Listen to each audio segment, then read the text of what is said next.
Le ministère de la Magie français vous informe que si vous vous abonnez, vous profiterez d'une protection magique. Salut à tous, alors dans cette vidéo, deux espèces, nous allons parler de deux espèces. Premièrement, une petite fondation que j'ai eu, j'ai récupéré la gine il n'y a pas pendant l'été. Elle était près de la piscine, donc je l'ai récupérée, je l'ai mis dans un tube. Elle a pondu, il y a les premières ouvrières, là il y en a 3. Je pense que c'est une Lasus niger, je suis pas sûr. Donc il faut savoir aussi que notre, je sais pas si j'en ai déjà parlé ça, mais la fondation de Lasus niger que j'avais n'a pas survécu malheureusement. Pourquoi je ne sais plus, c'est une bonne question ça. Je ne sais plus. Oh mon dieu, j'ai honte, je sais plus. Mon dieu. Bon, je ne sais plus, si je le retrouve, je vous dirai. Bon bref, j'espère que cette fondation se portera bien, qu'elle portera ses fruits. Elle va partir en diapose, et d'ailleurs j'ai un projet pour faire une diapose, la boîte à diapose qui est en préparation. Je vous expliquerai tout ça dans une prochaine vidéo si ça se fait, et si ça se fait pas, vous oubliez ce que je viens de dire. Deuxième espèce, les Phédoles pallidula, le gros sujet de cette vidéo. Alors, elles sont toujours dans le même setup, art de chasse plus tube, et comme vous pouvez le voir, il y a beaucoup plus d'activité dans l'air de chasse qu'avant. Bon, je sais pas si ça se voit vraiment sur la vidéo, mais je vous le dis, il y a plus d'activité.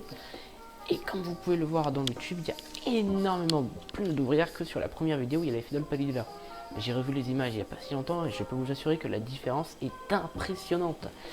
Et un nid Antlabs spécialement pour les Phédoles arrivera bientôt sur la chaîne et j'ai hâte de raccorder tout ça et de voir l'évolution de ces fourmis dans ce joli nid qui arrivera bientôt, puisque peu à peu j'essaye en fait de me mettre à Antlabs totalement, puisque c'est le numéro 1 machin, voilà, vous connaissez, et j'adore vraiment ces produits. Enfin bref, c'est pas le sujet.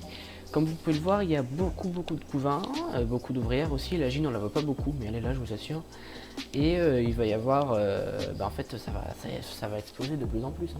Mais cette colonie a vraiment un gros appétit. Je leur donne 3 ou 4 insectes par semaine, ça dépend. Et à chaque fois, mais elle les bouffe entièrement, quoi. Au bout de 2 jours, il n'y a plus aucun reste d'insectes. Tu retrouves plus rien de ce que tu as donné. Donc c'est vraiment très impressionnant à voir. Et la chasse aussi, il faudrait que un jour je vous fasse une vidéo où elle chasse en timelapse certainement. C'est très impressionnant aussi. En quelques secondes, tu mets le truc, l'insecte sur le bord du tube, et en quelques secondes, l'insecte est déjà dans le tube, sur le couvain, et les larves sont en train de bouffer, et elle a rien avec. C'est vraiment la restauration rapide. C'est tac tac, ça y va quoi.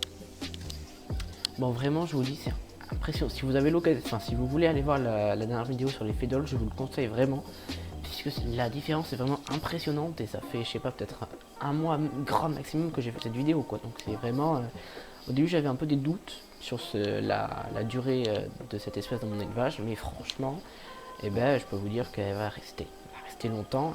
J'espère faire une colonie énorme. Ce serait vraiment super intéressant à observer. Bon, sur ce, je vous dis au revoir. Si vous avez aimé la vidéo, comme d'habitude, commentaire, like, abonnement, etc. Voilà, vous connaissez la formule. Et moi, je vous dis au revoir. Prenez soin de vous et à la prochaine.